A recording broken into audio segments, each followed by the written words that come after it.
ओम।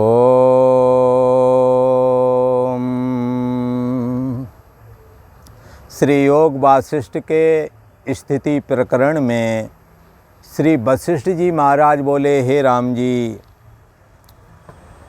ये जो भृगु का पुत्र जो शुक्राचार्य है, ये अपने पिता भृगु के समाधि में स्थित हो जाने पर स्वयं भी समाधि लगाने के लिए बैठे और इनका चित्त किसी अप्सरा को देख कर के वासना से वेष्टित हुआ। उसी के पीछे पीछे उसका मन चला गया और वो लौट के ना आया। बहुत लंबे पीरियड उन्होंने स्वर्ग सुख का अनुभव किया, फिर छीणे पुणे मर्तलोक की विसंति, मृत्युलोक में फिर जन्मे और जन्मने के बाद में ये जो अप्सरा थी वो मालव देश की राजकन्या बनी और ये दशार्णव देश का राजकुमार वो बना जा कर के ब्राह्मण बालक। इस प्रकार से इन दोनों का पुनः विवाह हुआ और वासना से वेष्टित हुए ये दोनों। वृद्धावस्था तक भोगों में लिप्त रहे। अंत तो गत्वा इसे लगा कि मैं गलत मार्ग में हूँ, कुछ साधन भजन तपस्या करना चाहिए। ऐसा सोच करके तपस्या की इच्छा रखते हुए ये अनेकों जन्म फिर जा कर के सूर्य की उपासना की अगले जन्म में, और फिर राजा हो गए। ना मालूम कितने जन्म लिए, पुनरप जन्म पुनरप मरणम में फंस गए। कहीं धीवर हुए, कहीं मृग हुए, अनेकों जन्म पाए। वो महाकाल जो प्रकट हुआ जब भृगु ने अपने पुत्र के शरीर को सूखा पड़ा हुआ देखा, हड्डी और चमड़ा मात्र रह गया था शरीर पर, तो सोचने लगे ये हमें जो पुत्र प्राप्त हुआ था इसकी कल्पांत तक आयु थी, ये असमय में क्यों मर गया है। ये काल ने हमारे साथ अन्याय किया है, मैं काल को श्राप देवूँगा। ऐसा सोच करके ज्यों ही जल हाथ में लिया तो काल प्रकट हुआ और उसने कहा, भृगु तुम मुझे श्राप मत देना, तुम्हारा तपोबल नष्ट हो जाएगा, हमारा कुछ बिगड़ेगा नहीं। और मैंने तुम्हारे जैसे भृगु पहले भी पूर्व में बहुत खा लिए हैं। हमों तो मैं समय चक्र हूँ और मुझे काल बोला जाता, मैं महाकाल हूँ। मैंने तो बड़े बड़े देवता भी खा लिए। ब्रह्मा विष्णु रुद्र जैसे लोग भी अपनी अवधि का जीवन जी करके और निर्गुण निराकार परम ब्रह्म परमात्मा चैतन्य सत्ता के रूप में परिणित हो जाते हैं। तो शरीर की दृष्टि से वो भी उन्हों की भी एक निश्चित अवधि है, वो अवधि का नाश मैं कर देता हूँ। यद्यपि चैतन्य सत्ता कालातीत है, उसे कोई नष्ट नहीं कर सकता है। हे भृगु, तुम जो हमारे को श्राप देने के लिए उद्यत हुए हो, वो केवल अभिमान से ग्रसित हो करके है, और तपः कर्म का अभिमान ये तुम्हें नहीं करना चाहिए था। इसलिए हे भृगु, ये मन में जैसा होता है वैसा ही दिखने लगता है। और रही बात, जैसा जैसा मन चिंतन करता है वैसा ही वैसा दिखता जाता है। ये मन ही जगत बना हुआ है, मन ही देह बना हुआ है। हे भृगु, ये मन ही सच्चे अर्थों में स्थूल देह बना हुआ है और स्वप्न अवस्था में ये सूक्ष्म देह भी यही बन करके साक्षी भास हो करके यही दिखता है। और अपनी कारणा अवस्था में जड़ता रूप हो करके सुषुप्ति अवस्था में इसकी अभिव्यक्ति होती है। तीनों अवस्थाओं को जो जानने हारा है वो चैतन्य सत्ता, त्रिकाल अबाधित्यम सत्यत्यम, तीनों कालों में उसका बाद नहीं होता है, इसीलिए उसे सत्ता मात्र बोला जाता है।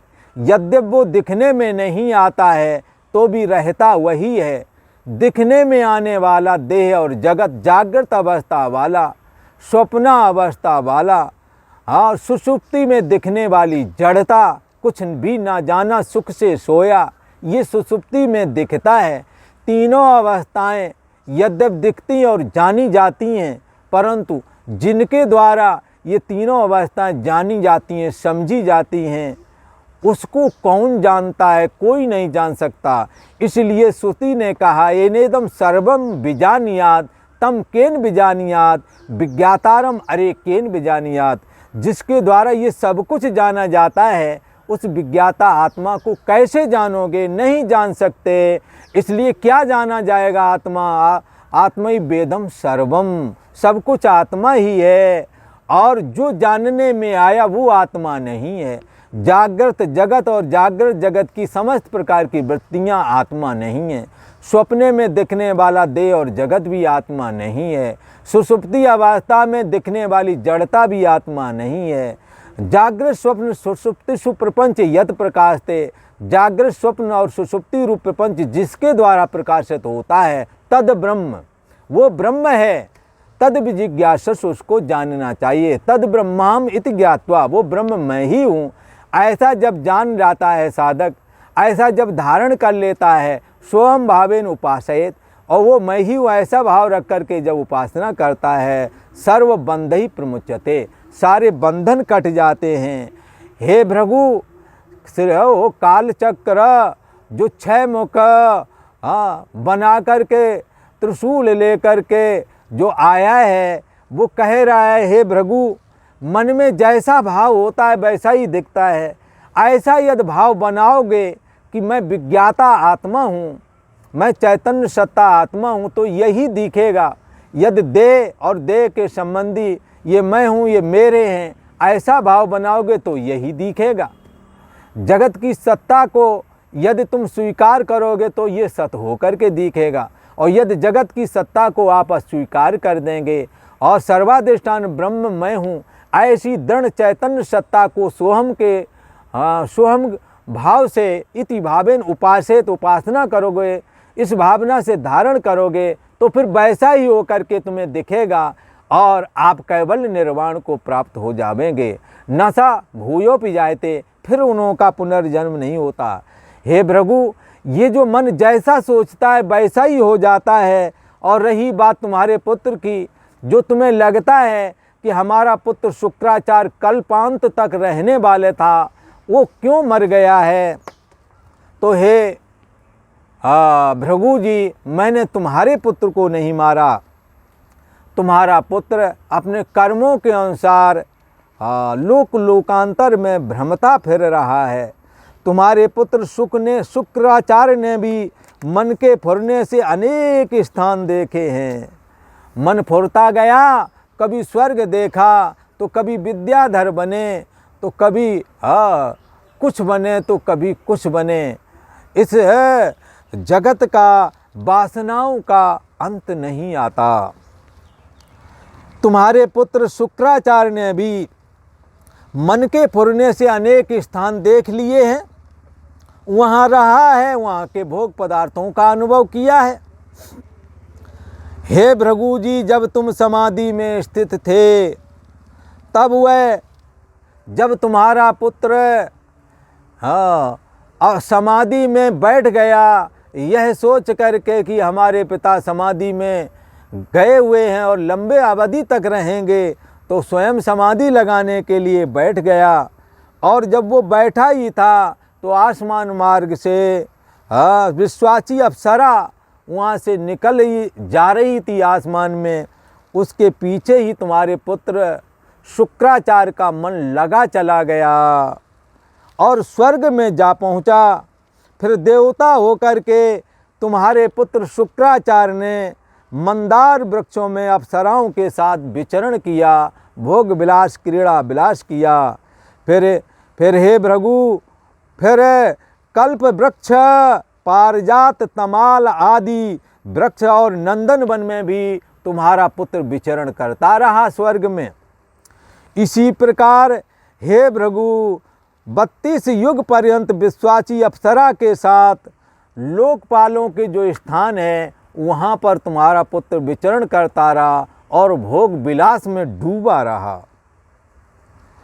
जैसे भंवरा कमल को सेवन करता है, वैसे ही तीव्र संवेग से वो भोगों में लिप्त रहा और भोगों को भोगता रहा।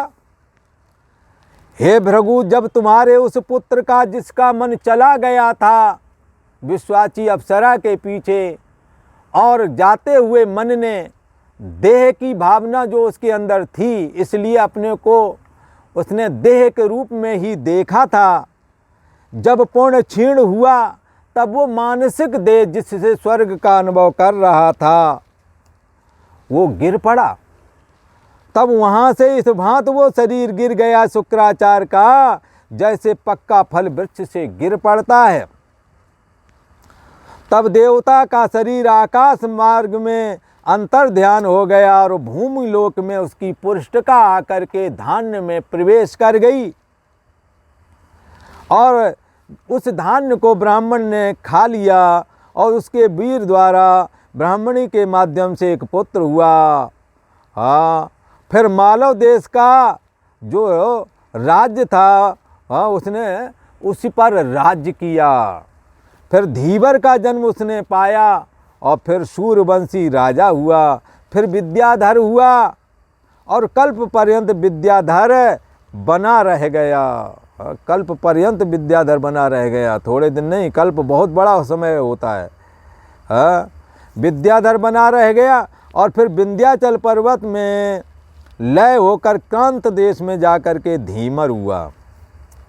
फिर तरंगित देश में राजा बना। ये कौन बता रहा है?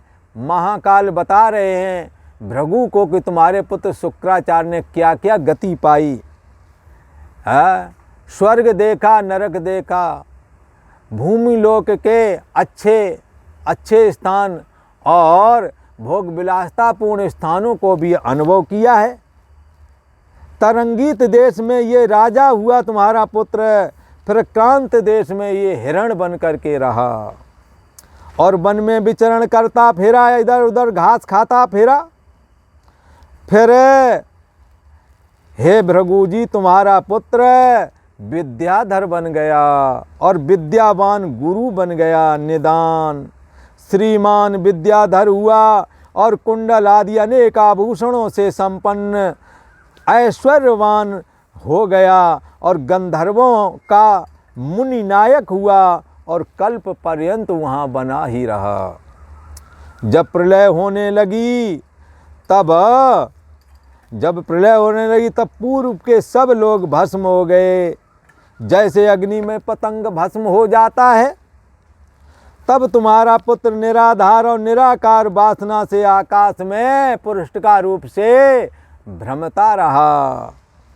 पुरुषका कहते हैं शब्द स्पर्श रूप रस गंध मन बुद्धि अहंकार, ये 8 चीज़ों के समूह का नाम पुरुषका है। ये पुरुषका पूर्णा रूप है कही गई है और ये निराधार आकाश में वायु के रूप में टिकी रहती है।